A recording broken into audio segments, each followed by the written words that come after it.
week's edition of Just Parlays. I'm Jim Williams, along with the man, the legend, Chris King. Chris, before we get started, let's reflect on last night's win by the University of Georgia Bulldogs in what, in essence, was a blowout fourth quarter, basically.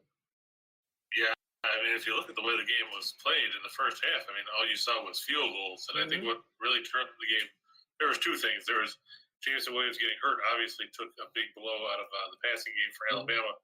And I think the other turning point was that blocked field goal in the third quarter. Right. See, I mean, Alabama had chewed up, 7.5 minutes or whatever on that drive and came up with no points. And that seemed to give Georgia momentum. They rallied after they fell behind after that fumble by Stetson Bennett that a lot of people were comparing to the Tuck rule, which you and I were talking about yesterday with Brent Musburger talking about the Raiders game on Sunday. But they regrouped after that, and, the pick six in the final minute, sealed it. And, I guess now Georgia fans, they don't have to talk about Herschel Walker and Larry Munson and everybody else. They don't talk about 1980 anymore. They can, now talk about this. But I will say this. You have to wonder how different the game would have been had Williams been on the field in the second half. Yeah, I mean, there's no question about that. Speaking of being on the field or on the court or on the ice, our friends at Caesar Sportsbook is our sponsor, and we're happy to have them. And if you are one of our fans, then they're going to reward you. And the way they do that is your first bet either on the app or online. What happens is that you will get the opportunity to get matching dollars all the way up from $1 to $1,000, okay? So they'll match your first bet on the app or online by you entering the promo code, which is scrolling across there, Video Winners. Enter that promo code, and they're going to reward you by giving you $1 to $1,000 in matching money for your first bet on the app or, as we said before, online. Remember the two things. One, you have to be 21 years of age. Two, you have to be in one of the states where Caesars has the book, and all of that's listed in our show box below. And as Chris and I tell you, as of course our friends at Caesars would say as well, always bet responsibly. Okay, so with Caesars, it's a lot of fun to have them on board. And so from now, we go from our buddies at Caesars to our first event, which is college basketball this evening, and it's in the MAC. Right. Well, first, let's get a question here. Nathan's asking about the early game. Iona's playing Fairfield, Jim, in about half an hour. Oh, my. That game in Fairfield at the ever-popular Webster Bank Arena in Fairfield, Connecticut. He's asking about the Gales tonight. They're favored by 7 overall. I mean, Iona, they're coming off a 1-point loss against a very good St. Louis team of the A-10 on Saturday. That dropped them to 11-3 on the year, but they're 3-0 in the MAC. Meanwhile, you look at the other side, Fairfield, they're 8-7, but they've dropped 4 in a row. They lost to UMass on the road in overtime. Then they lost at home to Wagner and Marist. Nobody considering the Red Foxes as a great basketball team. And then they lost on the road at Siena, so they dropped from 8-3 to 8-7, and 2-2 in the MAC. I have to think that Rick Pitino's guys are going to be ready for this game. Fairfield's not all that great offensively. They struggle forcing turnovers on the defensive side of the ball. I have to think that the Gales should take care of business there, be up at the half, and go on to the victory. Obviously, we've seen Iona's played some good teams already this season. They beat Harvard in overtime. They beat Alabama on a neutral floor. They beat Yale. They beat Delaware. Rick Pitino's team, they're battle-tested. And they're not going to overlook the fact that, we're playing at 2 in the afternoon on a Tuesday and have that derail them at all, I don't believe. And they went to the tournament last year.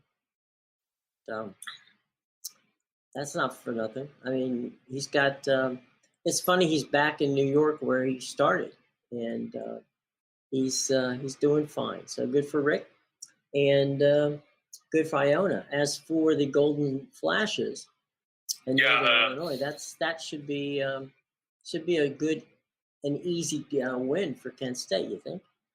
Oh yeah, I mean, if you look, they're favored big in this game. Northern Illinois are just 3-8 on the year. I know Kent State's only a 500 team, and they're only 4-3 at home.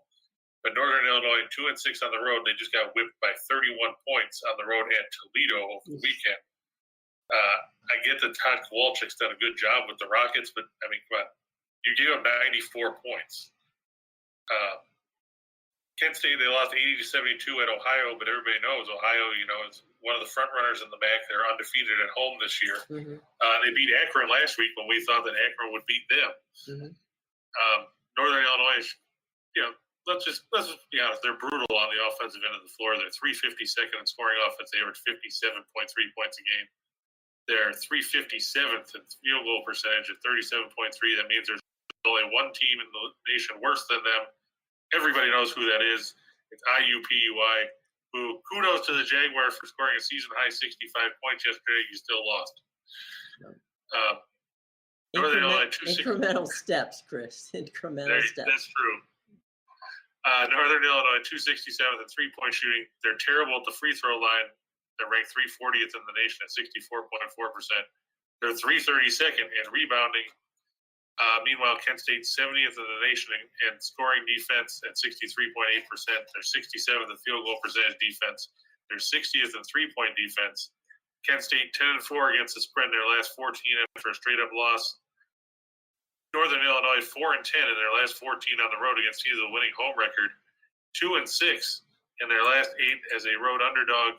And an interesting stat about this game as well, these two teams met in a similar situation when Kent State came off a loss last season. Kent State was giving up 14.5 points in that game. They won 80-58. Northern Illinois 3-9 in their last 12 against the spread on the road overall.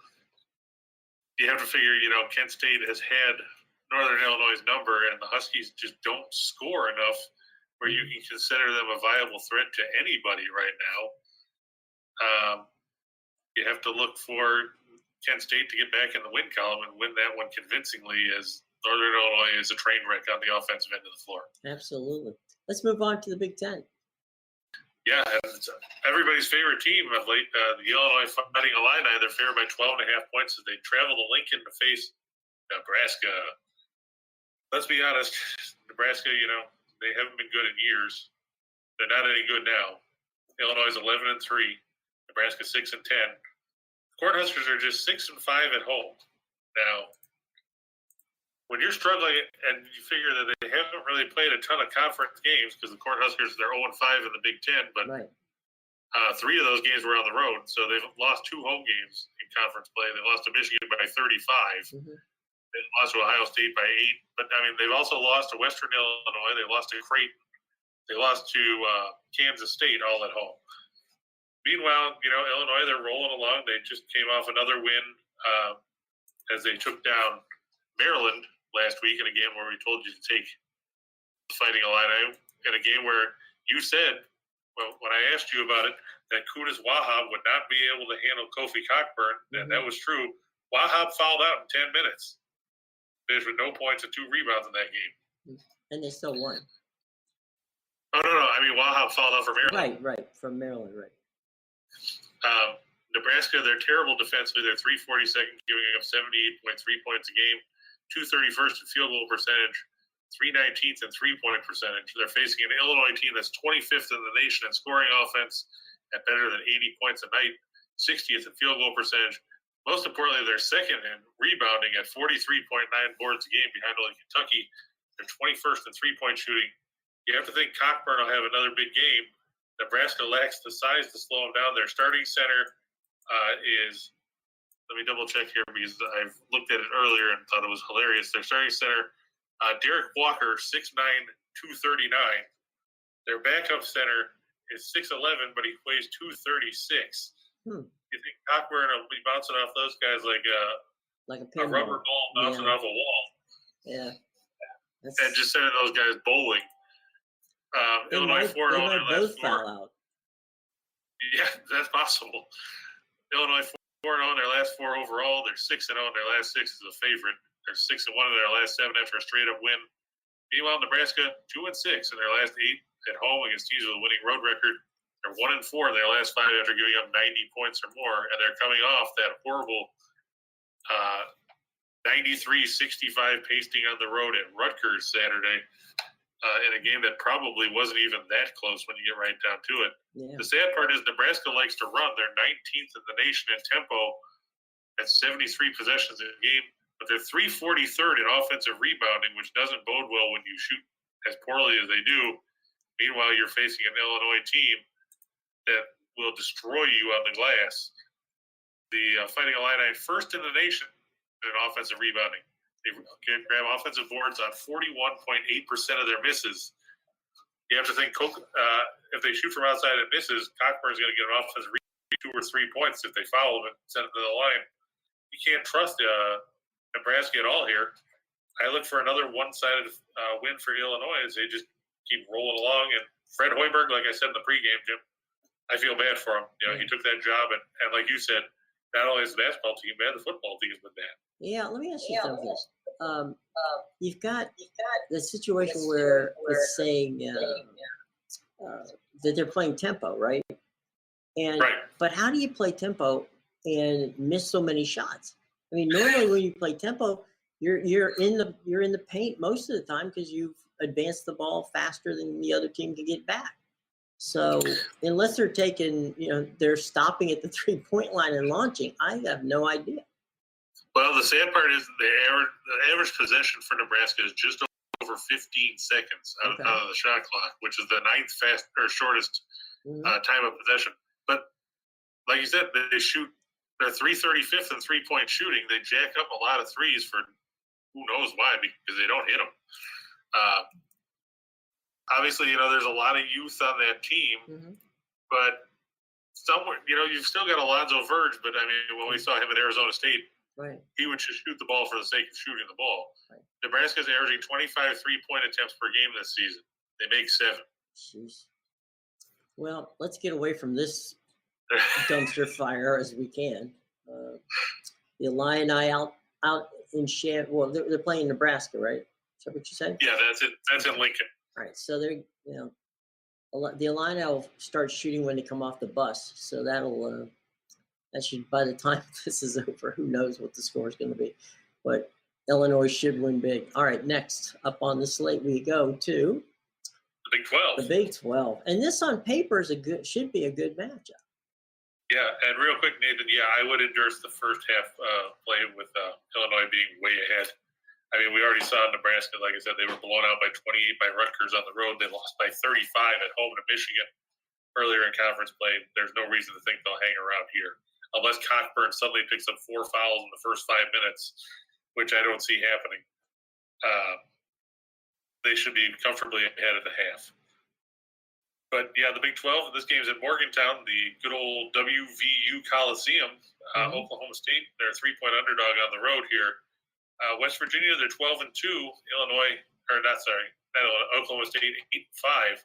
The Cowboys are coming in off that 64-51 upset of number 14 Texas over the weekend. That game came, of course, at the Gallagher-Iba Arena in Stillwater, while West Virginia edged past Kansas State 71-68 at home. Funny thing, though, if you look, Oklahoma State's played all of 1 road game this season. That's it. 1. Meanwhile, West Virginia is 9-0 at home, and Jim, you can attest to how loud it can get in the WVU Coliseum over there. It can indeed, yeah. It's and it also is everything is very close there, so it's warm, and even in the wintertime when it's cold outside, and it's cold outside in Morgantown, believe me. When you play in that arena, it's loud and it is hot, so it doesn't make it very comfortable. And you know that Bob Huggins and Press Virginia are going to force Oklahoma State to move the ball and not to cough it up. West Virginia is 25th in defensive efficiency. They're 29th in scoring defense. They only give up 61.4 points a game. They're 97th in effective field goal percentage defense. They're 8th in turnover percentage. Teams turn the ball over on 25.8% of their possessions. And they're 11th in the nation in block percentages as they block 1 out of every 6 shot attempts. Wow. Meanwhile, you look, Oklahoma State, we said they've played one road game. They escaped against Oral Roberts 78-77 in overtime back on November 26th. Yeah, so, I mean, don't get me wrong, Oral Roberts is a good mid-major. We've talked about them several times on the show, Max Adams and company. But you beat them by one. You also have to remember them in a game we talked about a few weeks ago. Oklahoma State had to go to overtime to beat Cleveland State, another mid-major team from the Horizon League, in overtime at home. I get West Virginia was a bit sloppy against Kansas State, but it was only the second time they had played in like 3 weeks because of COVID issues. Now they have their feet under them. West Virginia's 4-1 against the spread in their last 5 after an ATS loss. Mm-hmm. They're 4-1 in their last 5 after a straight-up win. Meanwhile, Oklahoma State 1-6 in their last 7 against teams with a winning straight-up record. And perhaps more damning, the Cowboys 1-6 against the spread in their last 7 overall coming into this one. I get the fact that the Cowboys have won some games and they are coming off that upset win over Texas, but you look at their recent games, they lost to Houston by 11 on a neutral floor. They lost to Kansas by 11 at home. They lost to Xavier by 6 at home. They lost to Wichita State by 9, also at home. They had that win over Cleveland State that went to overtime, and the game before that was that 1-point win over Oral Roberts. So that 7-game stretch from the end of November to now, we haven't seen a whole lot out of Mike Boynton's team that impresses anybody. Now you're facing a team that is very good on the defensive end, that is going to make you work on every position, provided you get across the mid-court line. Right. And you're playing in a hostile environment. This is tailor-made for Bob Huggins' team. Yeah. I like the Buccaneers at home. No, absolutely. And the points, 3 points aren't bad. So, I mean, that's a bucket. So, from long range. But you're right. I mean, the absolute and total resume of Bob Huggins is, best defensive coach in whatever league he's usually in. And he's very much the old school press guy from the time, they don't even give you an inbound pass. I mean, they're bodying up on you on the line. So yeah, it's going to be tough for Oklahoma State to roll into Morgantown and roll out with a win. That's for darn sure. Let's go to the ice, my friend. All right, and we're going to head out to Nashville.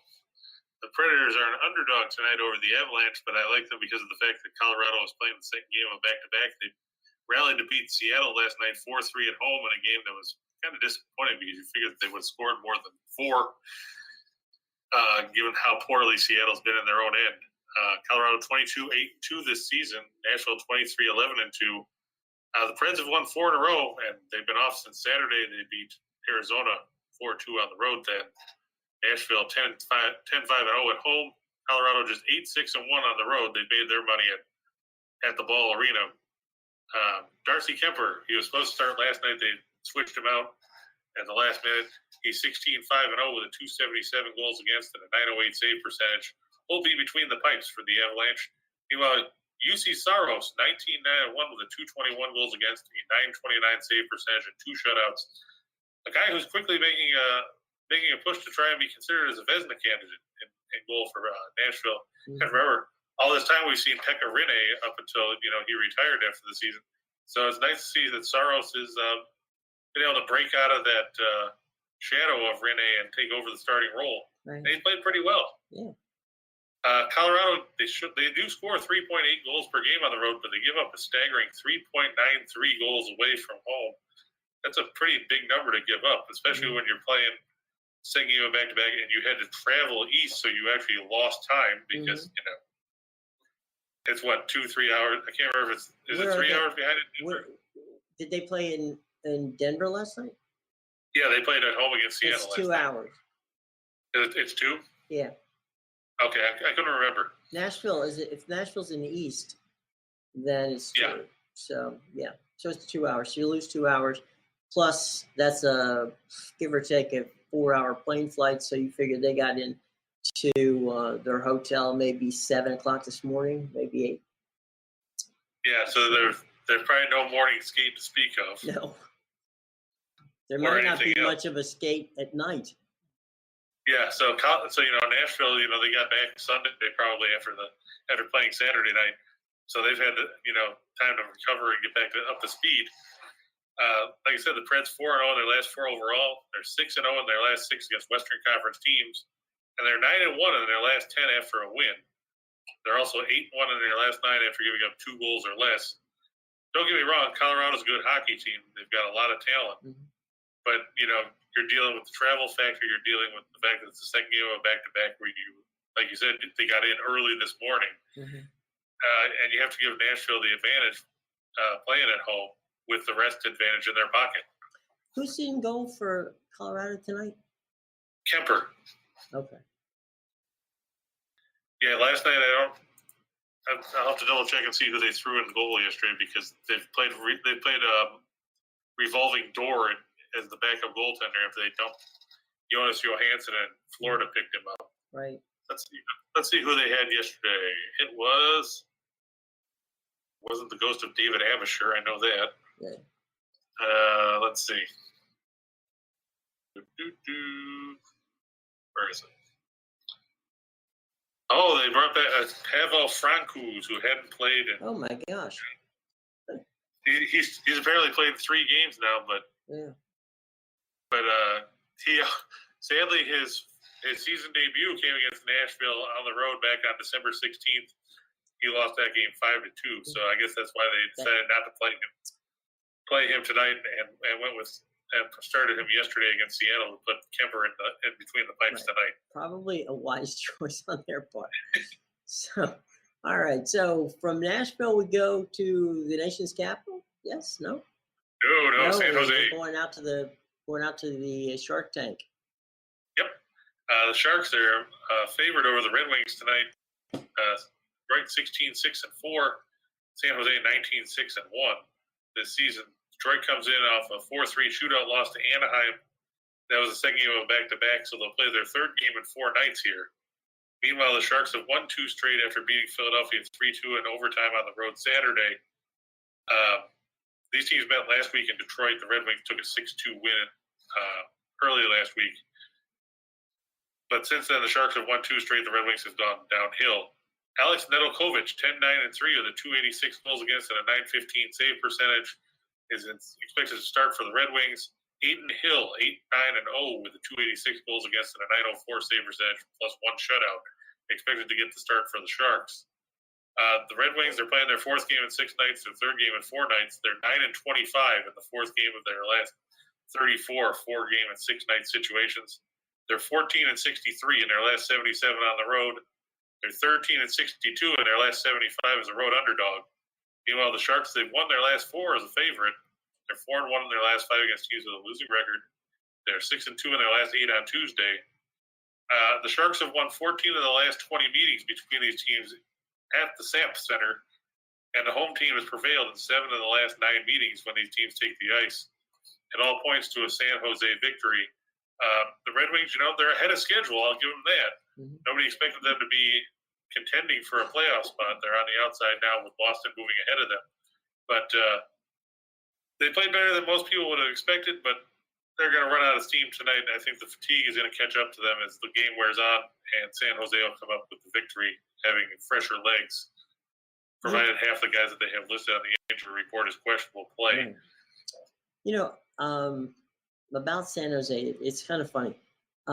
When you think of San Francisco and specifically sports, the crowds are more subdued.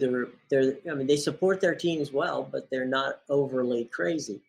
It seems like the Oakland Raiders fans adopted the San Jose Sharks because when you go to the Shark Tank, you gotta, it's an experience. Those people know how to get on your nerves, and Detroit making the trip out to San Jose is.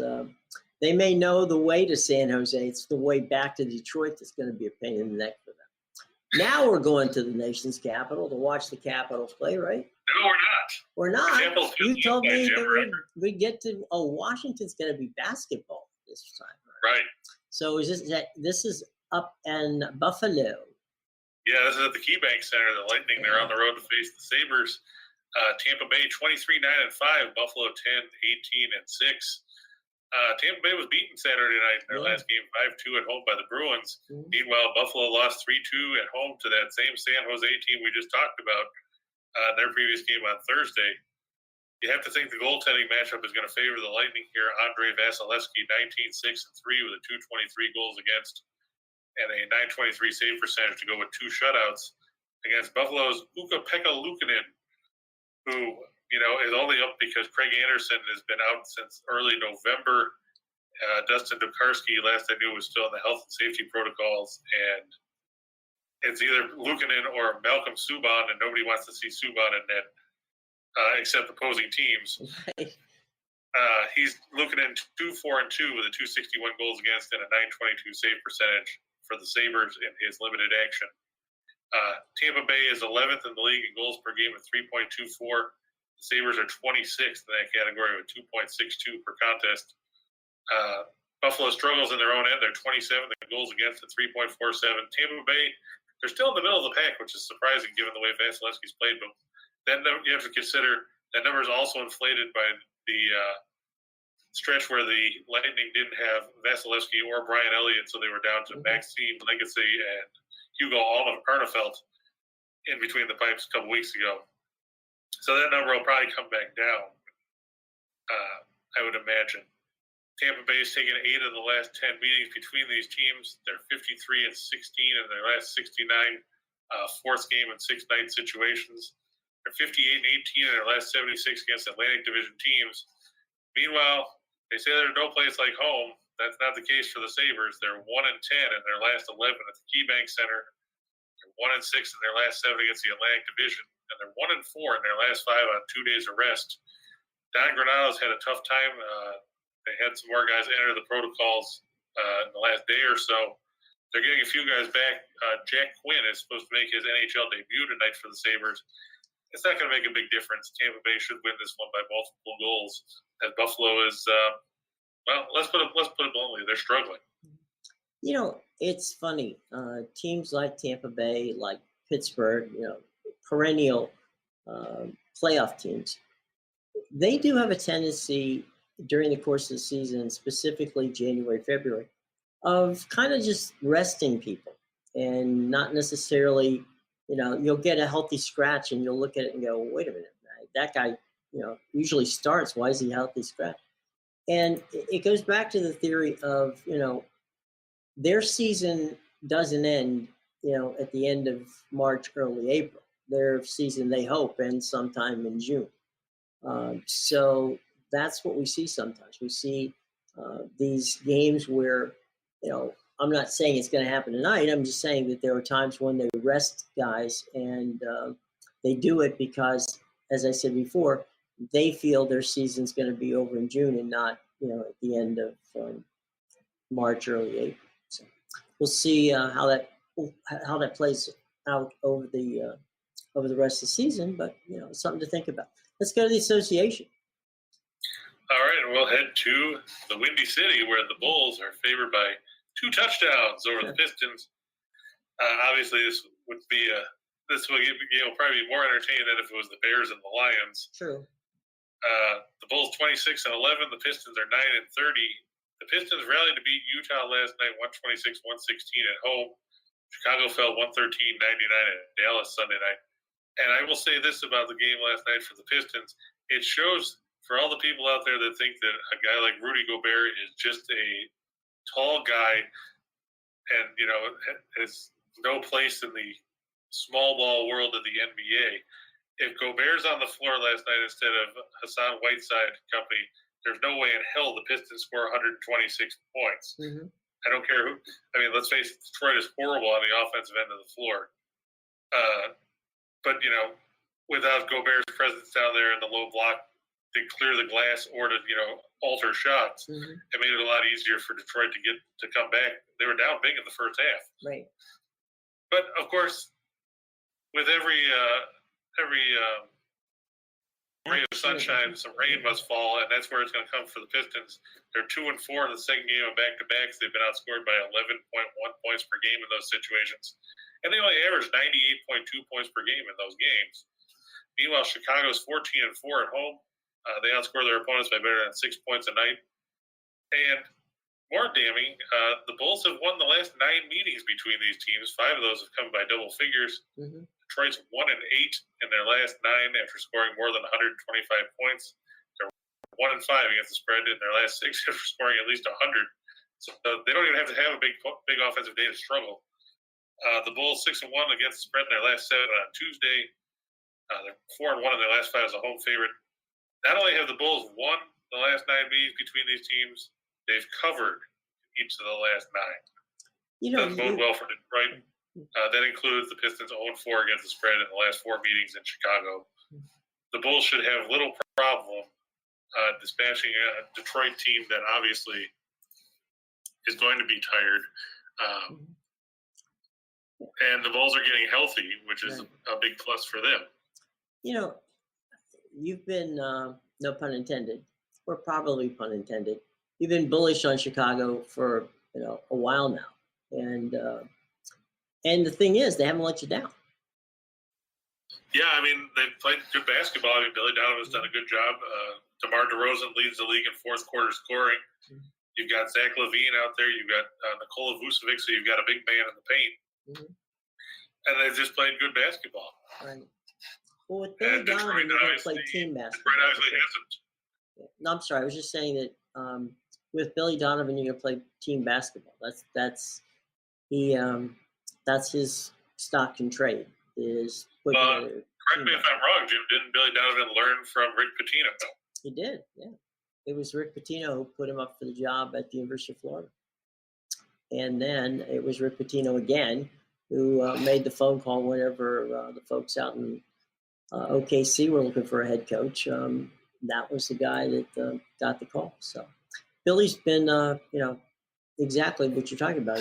He follows Pitino and that whole Pitino theory, which is, play 6 or 7 guys deep and just, rotate and keep fresh legs in there all the time. So, if you can pull it off, and clearly he's got the personnel in Chicago to do it, then you can play the kind of games that Billy likes to play.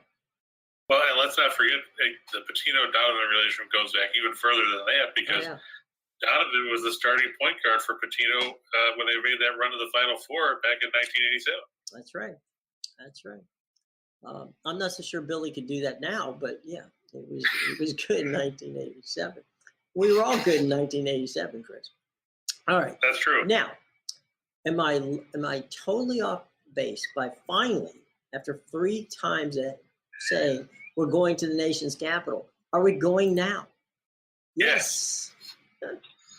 The capital. Or as Marv Albert would say, yes. Yes, Marv. I appreciate the foul. And 1. The Wizards favored by 9 over the Thunder tonight. Washington's 20-20. Oklahoma City 13-26 this season. Sadly, despite being 13 games under 500, the Thunder just 2 games out of the final spot in the play-in tournament in the Western Conference. Yeah. Just because of the way things work. Yeah. Meanwhile, Thunder 5-13 on the road. The Wizards 10-7 at home this season. Thunder last in the league in scoring offense at 99.6 points per game. They're last in field goal percentage at 41.3. They're last in 3-point shooting at 30.8%. Meanwhile, the Wizards are a little bit better. They're 21st in scoring offense at 107.3 points per game. They're 7th in field goal percentage at 46.5. They're 27th in 3-point shooting at 32.6. The Wizards coming off a 2-point road win over Orlando Sunday in their last game. The Thunder lost 99-95 at home to Denver. The Thunder also won't have Kendrick Williams or Isaiah Roby. They're both in the protocols. The Wizards are expected to get Montrezl Harrell back tonight. He's missed several games in the protocols. That'll be a big boost for the Wiz. Right. Thunder 4-11 in their last 15 on Tuesday. Wizards 19-7 in their last 26 at home against teams with a road winning percentage below 400. I know it's a fair amount of points, but Oklahoma City just doesn't score with any kind of consistency. You have to think that Washington will take care of business at home to get back over 500. They started the season strong. They tapered off. Hopefully they can turn it back around in a crowded Eastern Conference picture. All right, let me ask you a question. Can we go to Memphis and have some fish and grits at Miss Carol's on Beale Street? Because I think that's what's coming next, right? But then we'll stay over at the hotel, see our friends the Ducks over there, and enjoy hanging out down the street from the FedEx Forum, right? That's where we're going next. But real quick, Patrick, I'm glad that you took the time to comment about how we're the worst people on YouTube. I saw you comment last week about how we were terrible, but then we hit every game that was on the board and you didn't say anything. So I'm glad you took the time to stop by. I'll look forward to finding your show so I can see, how great your picks are. Because, it's called gambling. It's not called guarantees. That's the way the sports world works. You're not going to win every time. It happens to everybody. But, hey, I'm glad you feel good that I stopped by. So hopefully it made your day a little bit better. And we look forward to the people that come here and, enjoy the show. So there's your 15 seconds of fame. Hope you enjoy it. Anyway, back to the action. Like we said, Golden State, they're on the road against Memphis. The Warriors are 30-9 this season. The Grizzlies are 28-14. Memphis, they won 9 in a row. They beat the Lakers on the road Sunday night. The problem for the Grizzlies here, Dylan Brooks is out with an ankle injury. He's going to be out until mid to late February. Could miss all the way through the All-Star break, which is a big blow because he's the second leading scorer for Memphis behind John Morant. Steven Adams is in the health and safety protocols. He's questionable tonight. So is Yves Pons. Those are two big blows. Adams doesn't score a lot, but he's good on the glass. Mm-hmm. Pons has been a bit of a role player, but they could use another healthy body in the low block. Golden State, they snapped a 2-game slide. They beat Cleveland 96-82 Sunday night. And Klay Thompson's first game in, 2 years? Yeah. Hard to believe. The Warriors without Draymond Green, he's out with a calf injury. James Wiseman's still out as he comes back from that knee injury. Gary Payton Jr. With an ankle, and Otto Porter questionable with a shoulder injury. Now, the funny thing was, for anybody that didn't see that game Sunday night, Draymond Green was originally listed as he wasn't going to play, then he was going to play. Then he played 7 seconds so he could commit a foul because he wanted to be on the floor with Klay Thompson. It led to a lot of controversy because once people found out that he was going to play for a few seconds, a lot of people jumped on Draymond Green's under on all the props. So they're trying to figure out how they're going to handle that situation. It'll be interesting. Fortunately, Green won't be on the floor tonight. You don't have to worry about him playing 7 seconds and committing a foul. The Warriors, they lead the league in scoring defense at 100.9 points per game. They lead the league in field goal percentage defense at 42.5%. They're second in three-point defense. The Warriors are 12-2 against the spread in their last 14 against teams with a winning percentage above 600. They're 5-1-1 in their last 7 on the road against teams with a home winning percentage better than 600. And they're 14-5-1 in their last 20 following a win at home. I get the fact that, Memphis is hot. They've won 9 straight. But all good things have to come to an end. And, especially without Brooks, you have to wonder where they're going to get enough secondary scoring. Jaren Jackson has been okay, but he hasn't been great. There's not a ton of big scoring threats behind Morant. He might have to try to carry that team on his back, but I don't think he can do enough. It was amazing to see Klay Thompson come back the other night when they made that introduction. The place went nuts, and it's good to see him back. Like Golden State needs another player to play in that package. They're getting Klay Thompson back. That the rich get richer, huh? Yeah, basically. You can only think about how much better they'll get with Wiseman back because then they'll actually have a big man in the paint that can do something. But right now, it's hard to believe how they can fit that much talent and still, stay under the cap. Right. Well, it's It is what it is. They figured it out pretty well, but it was nice to see Clay It's kind of Thompson. like the Lightning. Yeah, it's just keep on rolling. It's it's how good franchises win. They figured, and but it was good to see Clay Thompson back. I mean, he hasn't played in, like you said, 2 years. It's always good to see somebody like that, good player, good person, get an opportunity to get back and have some fun. Before we go to our entertaining 2, 4, and lots, let's go back and talk a little bit about our buddies at Caesars Sportsbook. Now, as we told you earlier, Caesars Sportsbook, which is the official sportsbook of the National Football League, has a very cool promotion they're running here with us at Winners and Whiners. If you use your promo code, which is Video Winners, and you make your first wager on either the app or online, they're going to match you dollar for dollar all the way up to $1,000. So, folks, that's a pretty good deal. Okay, all you have to do is, as I said, make your first wager on the Caesars Sportsbook app or Caesars Sportsbook website, and use that promo code, which is scrolling on the bottom there, which of course is Video Winners, and they will reward you for being part of our family by matching your first bet dollar for dollar up to $1,000. Okay, all the information on this fun promotion is in our show box below. And as always, 2 things you must remember. 1, you have to be 21 years of age to participate. 2, you have to live in a state where Caesars has a sports book, and all that information is in our show box below. As we say here, both at Winners and Whiners and our friends at Caesars, always bet responsibly. Okay? All right, cool. So, my friend, we are ready to go for 2 for the show, 2 for the money, right? Right. And here we go. Like we said, I know a lot of people like Memphis, and I get it; they're a good team. But I think the Golden State, they're only given 2 points in this one, so I'm going to take the Warriors -2. Obviously, like you said, the boost of Thompson in that rotation makes them that much deeper. It takes a lot of pressure off guys. It'll make it easier for Peyton Jr. or Peyton II. I just call him Junior because it's force of habit. Right. And without Brooks, it's going to be a little tougher for Memphis offensively. And surprisingly, I like the Sharks over the Red Wings. San Jose, they played some decent hockey. And Detroit's going to be a bit tired. They struggled against Anaheim. Look for the Sharks there.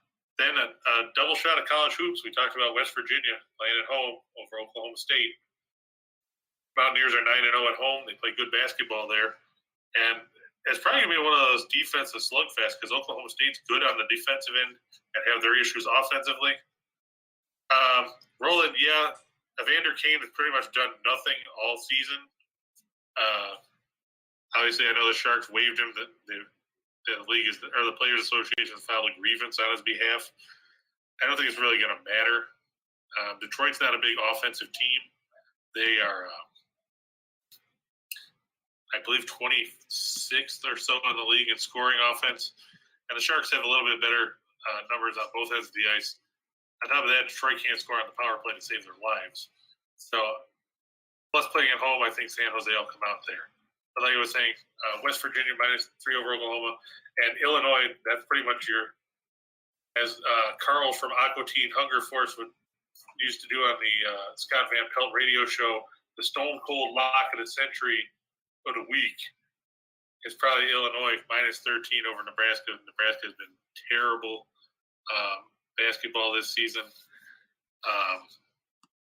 Illinois, we just saw them. They rolled over Maryland. They rolled over. They beat Iowa. They've beaten. Let's see, who else did they beat that we told you to take last week? I have to remember. They beat Minnesota in that game. That was horrible. They won by 23 points on the road. If you look at Illinois' last 4 games, they've won by 58, 25, 23, and 12. And that's just because Maryland closed the gap in garbage time because they were up probably by about 3,000 points.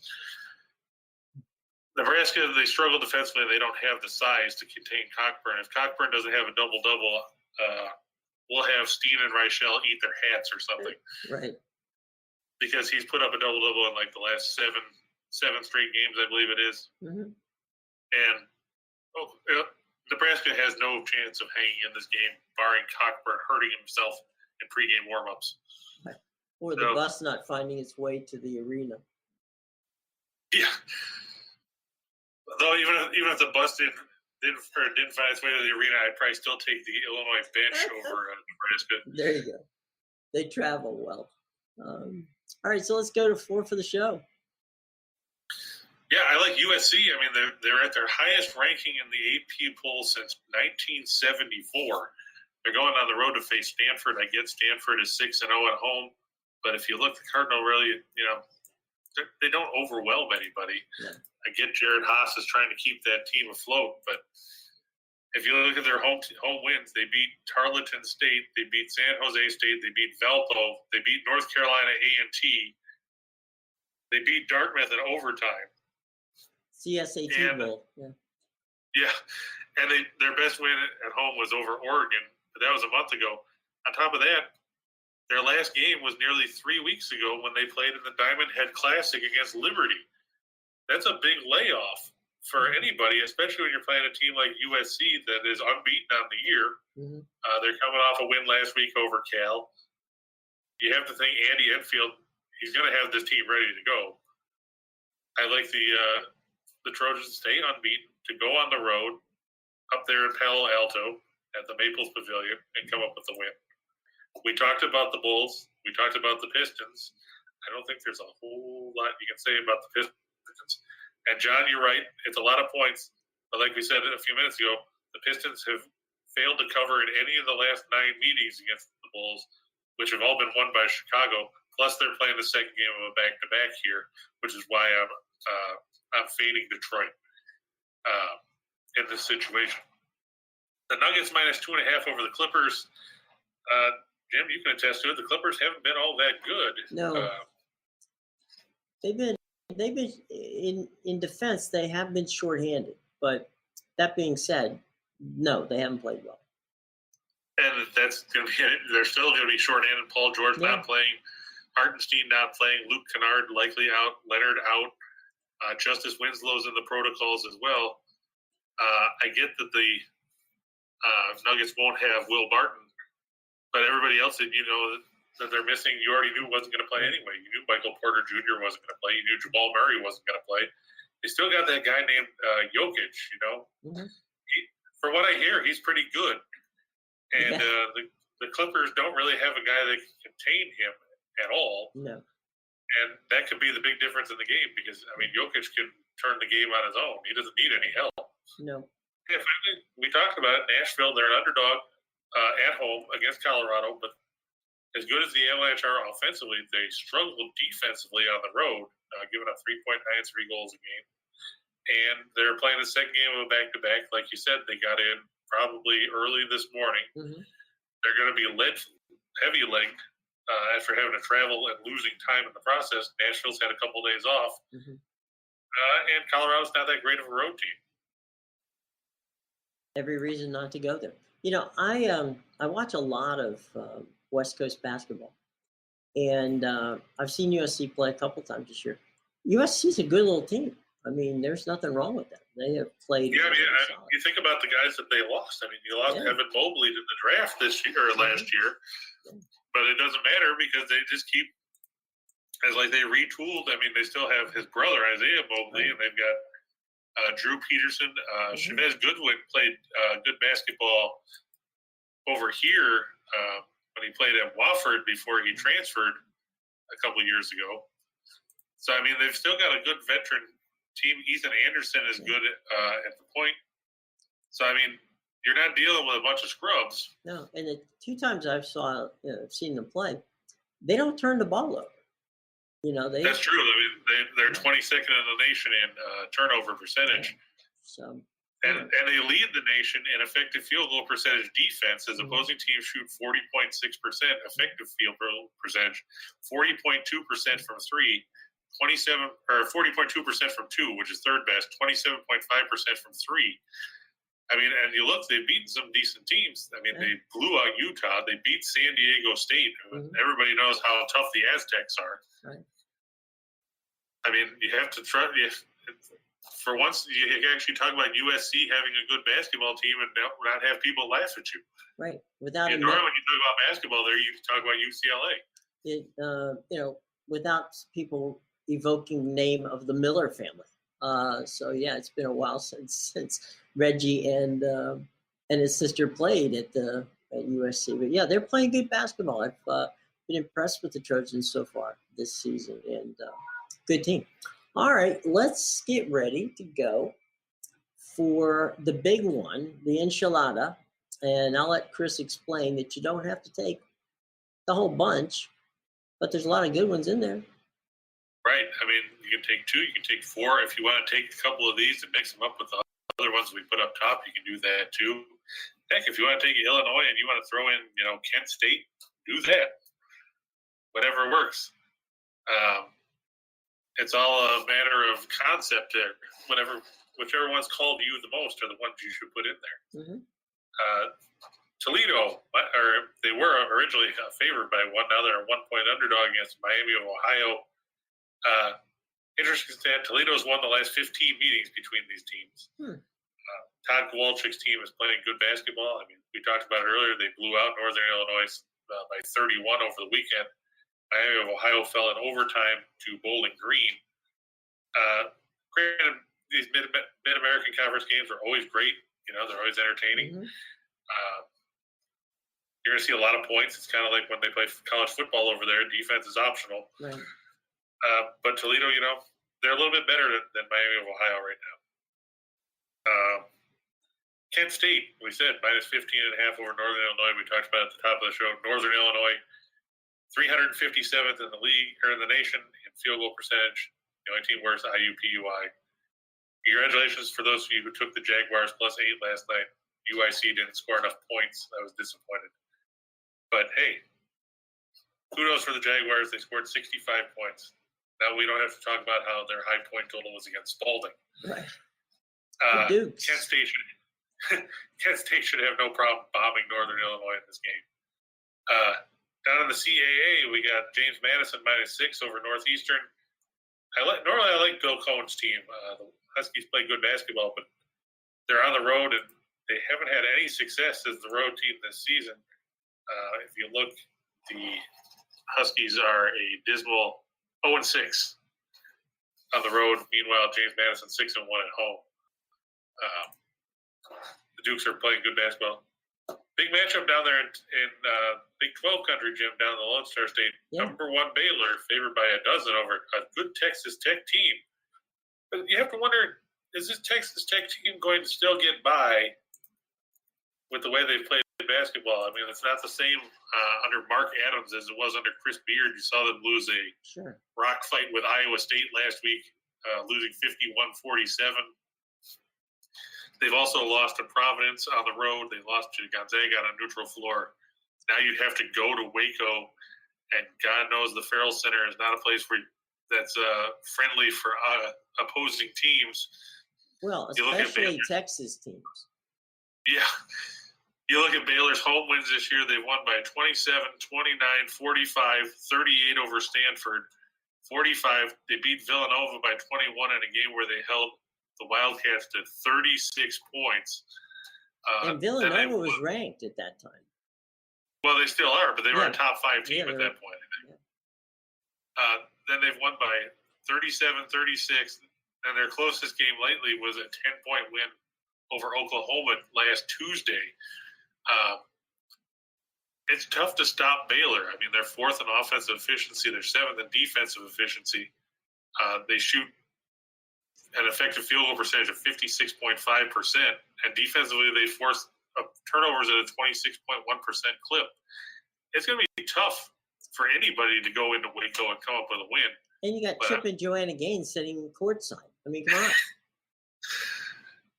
Yeah, I like Baylor there.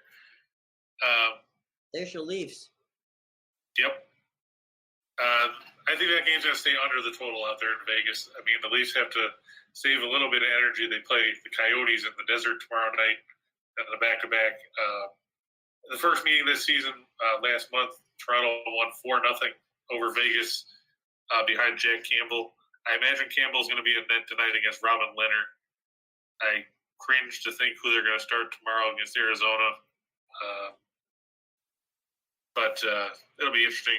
I like the Penguins on the road over the Ducks. I mean, the Penguins had their win streak snapped with a 3-2 loss to Dallas on Sunday. They should bounce back. Evgeny Malkin is expected. He could make his season debut today, which would be another boost for the Penguins in the case of the rich getting richer. Like we said, Tampa Bay over Buffalo. I don't think we have to beat that one on the ground any more than we already have. I like Phoenix minus 3.5 on the road over Toronto. I get that the Raptors are playing good basketball, but they haven't really beaten anybody of substance. The Suns obviously still tied with the Warriors atop the Western Conference and the league standings when you get right down to it. I like the fact that the Suns will bounce back and get the win there. We talked about Washington over Oklahoma City. The Thunder don't score any points. It's tough to win that way. The Wizards get Montrezl Harrell back. Should be a big boost for them. And then the Timberwolves, -4 on the road.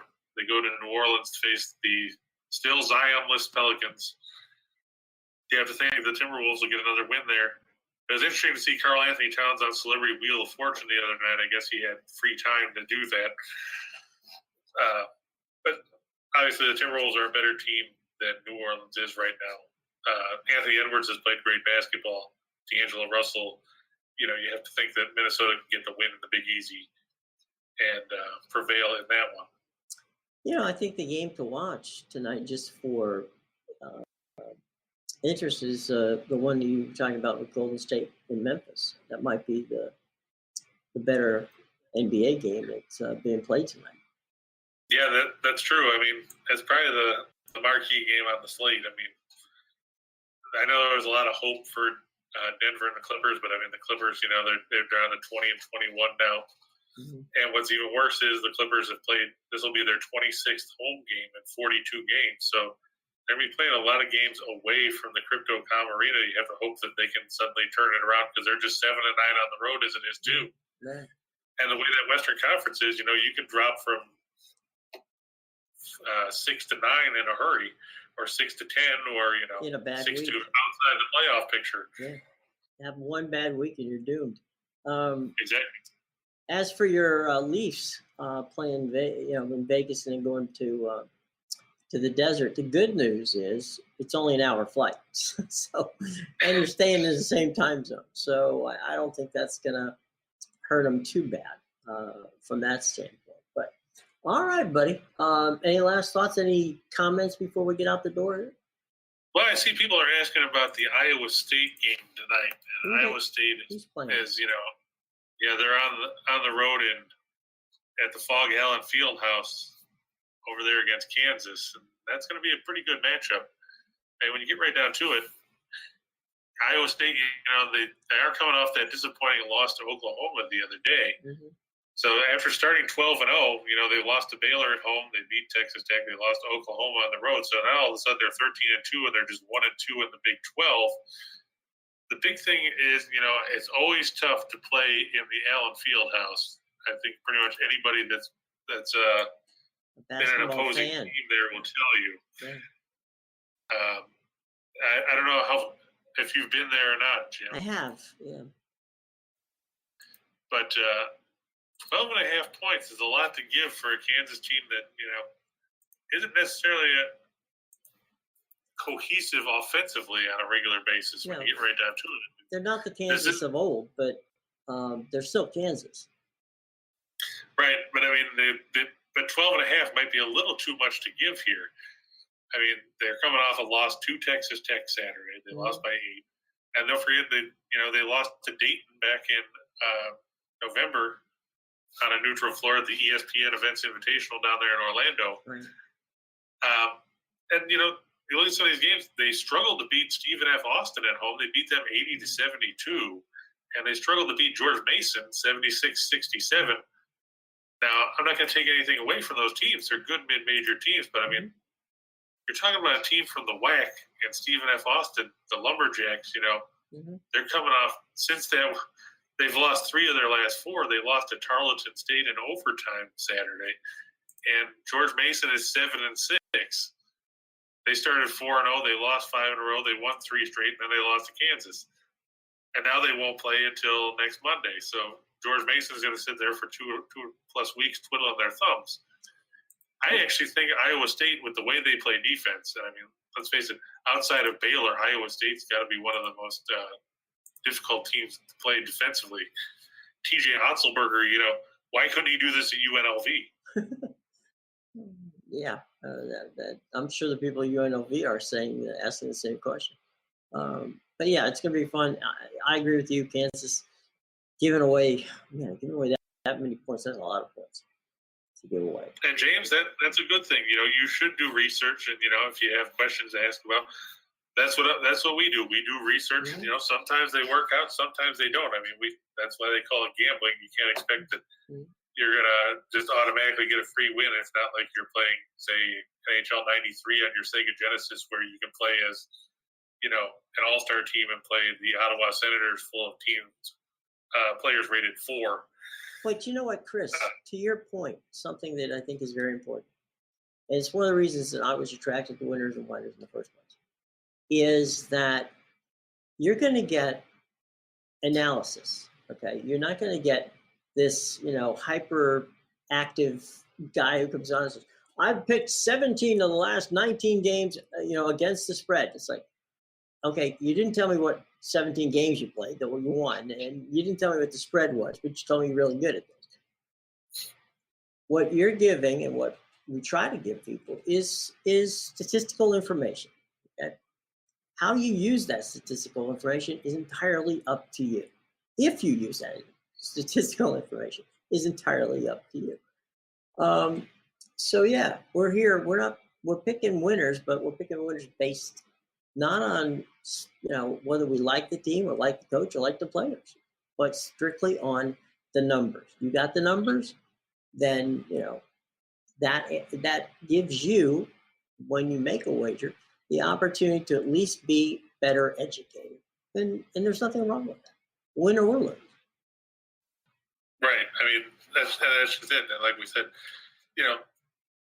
there's going to have times when somebody's going to, break the trends out of that. I mean, look at IUPUI yesterday. Mm-hmm. We talked about how they didn't score more than 61 points all year, and they were second or I can't remember if they were second or last in scoring offense. Mm-hmm. But either way, they put up 65 points. They covered.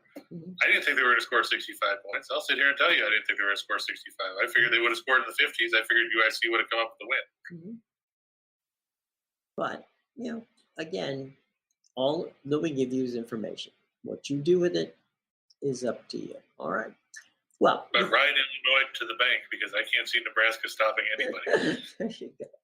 All right, gang, it's been fun. And we will be back with you tomorrow at 1:30, same time, same place. And hang on, 3 o'clock, you're going to see Scott and Scott, all right, here on the Winners and Whiners Sports Betting Network. And you can tell that we said if Cockburn doesn't get a double-double, they're going to eat hats. There you go. And that's going to be on their show, which is Back to the Window. So for Chris King, I'm Jim Williams. We've had a lot of fun chatting and hanging with you guys today. Let's make it a daily choice. Come on over, hang out for us over your lunch hour, and we can debate. As Chris has said, and you guys are happy to throw things out there. We're always happy to try to answer them. Okay. So thanks a lot for joining us. Thanks a lot for being part of our day, and we hope to have been a little fun in your day. Tomorrow, 1:30. Be here. We'll see you then.